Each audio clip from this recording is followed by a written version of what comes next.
तेनालीराम और दूध में पानी। विजयनगर साम्राज्य में सुबह सुबह का समय था। बाजार की गलियों में गाड़ियों की खड़खड़ाहट, बैलों की घंटी और सब्जी बेचने वाले की आवाज़ गूंजती थी। उस दौर में दूध बेचने वाले गांव गांव जाकर घर घर दूध पहुंचाया करते थे। लोग मानते थे कि दूध भगवान का प्रसाद है, शुद्ध, सफ़ेद और पवित्र। लेकिन धीरे धीरे लालच ने इसे पवित्र धंधे में जगह बना ली। यह कहानी है लालच बनाम सच्चाई और इस लड़ाई का नायक है तेनालीराम।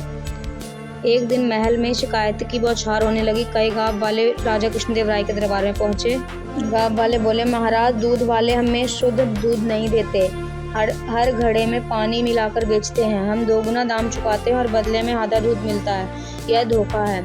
राजा गंभीर हुए। वे जानते थे कि अगर दूध जैसी पवित्र चीज में मिलावट होने लगी तो समाज का भरोसा टूट जाएगा। उन्होंने तुरंत दरबारियों से कहा, इस मामले की तह तक जाओ, दोषियों को पकड़ो। दरबारी आपस में बहस करने लगे, लेकिन कोई ठोस उपाय सुझा न सका। तभी मुस्कुराता हुआ शरारती आंखों वाला तेनालीराम आगे आया। तेनाली बोला, महाराज, दूध में पानी मिलना सबसे आसान चाल है, लेकिन इसे पकड़ना भी उतना ही आसान है।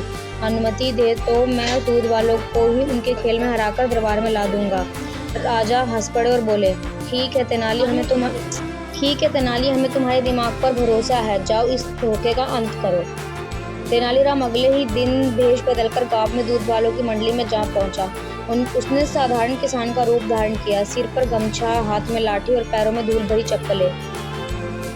वह दूध वालों से बोला, भाई, सुना है तुम लोग अच्छा दूध बेचते हो। मेरे गांव में शादी है, मुझे 100 घड़े दूध चाहिए, लेकिन एक बात है, मैं बहुत कंजूस हूँ, मुझे कम दाम में ज़्यादा दूध चाहिए। दूध वाले लालच से मुस्कुराए।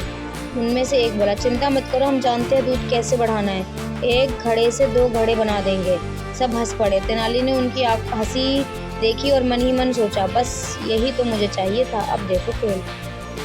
शाम को गांव के बाहर नदी किनारे दूध वालों ने घड़े सजाए। हर घड़े में दूध भरा और फिर गुपचुप तरीके से पानी मिलाने लगे। चांदनी रात थी और दूध पानी का मिश्रण चमक रहा था।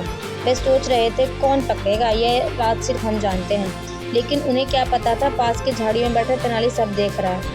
अगले दिन सुबह तेनाली उन 100 घड़ों को बैलगाड़ी से भरकर सीधा दरबार में ले आया।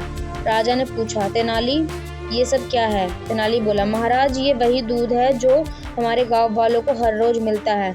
आज मैं चाहता हूँ कि आप और दरबार के विद्वान खुद इस दूध की जांच करें। दरबारी हैरान थे। उन्होंने घड़ों को खोला। दूध की परत ऊपर तैर रही थी और नीचे साफ पानी झलक रहा था। राजा का चेहरा गुस्से से लाल हो गया। उन्होंने गरजते हुए कहा, ये कैसा अपमान है? शुद्ध दूध में पानी मिलाने की हिम्मत कैसे की? तेनाली मुस्कुराते हुए कहा, महाराज, इन घड़ों में जो दूध है उसमें सिर्फ पानी ही नहीं बल्कि इनकी बेईमानी भी तैर रही है। अगर आप अनुमति दे तो मैं इन्हें उन्हीं के तरीके से सबक सिखाना चाहता हूँ। करो तेनाली, जो करना है। तेनाली ने सैनिकों से कहा कि दूध वालों को दरबार में लाया जाए। वो कांपते हुए आए। तुम लोग कहते हो ना कि पानी मिलाकर दूध बढ़ता है, तो अब यह दूध तुम ही पियोगे। हर घड़ा तुम्हें खत्म करना होगा। दूध वाले घबरा गए। 100 घड़े दूध पानी पीना उनके लिए असंभव था। वह घुटने के बल गिर पड़े। महाराज, हमें माफ कर दीजिए, लालच ने हमारी आंखों पर पर्दा डाल दिया था। अब कभी दूध में पानी नहीं मिलाएंगे। राजा कृष्णदेव राय ने कठोर स्वर में कहा, याद रखो, जनता का भरोसा सबसे बड़ी पूंजी है। अगर दूध जैसे पवित्र भोजन भी मिलावट से गंदा होगा तो समाज टूट जाएगा। इसीलिए आज से जो भी दूध में पानी मिलाता पकड़ा गया, उसका कारोबार बंद कर दिया जाएगा। तेनाली ने अंतिम सीख।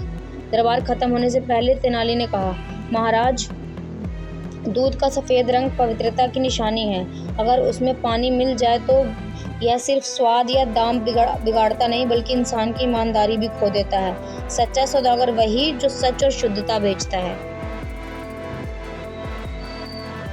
उस दिन से विजयनगर साम्राज्य में दूध वालों ने अपनी आदत बदल ली। लोग चैन की नींद सोने लगे, क्योंकि उन्हें भरोसा हो गया था कि दूध अब शुद्ध होगा। और हर गली मोहल्ले में यही चर्चा होने लगी, जिस समाज में तेनालीराम जैसा बुद्धिमान हो, वहाँ धोखेबाज बच ही नहीं सकते।